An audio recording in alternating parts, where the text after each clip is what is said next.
మన భవిష్యత్ బాగుండాలంటే మళ్ళీ మన జగన్ మావయ్యని గెలిపించుకోవాలి. సిద్ధమా?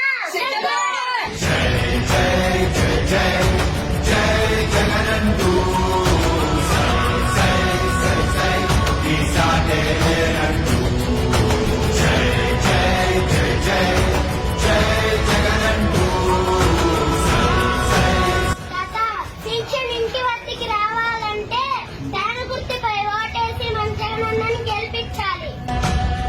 ప్రతి ఇంటి గడపని తొక్కినదే, ప్రతి ఓటుని ఒడుపుగా పట్టినదే, మన గుర్తుని చెవితగా చెక్కినదే నువ్వేగా. రాజన్న రాజ్యం తెచ్చినదే, జగనన్నని రాజును చేసినదే, నిరుపేదల రాతలు మార్చినదే.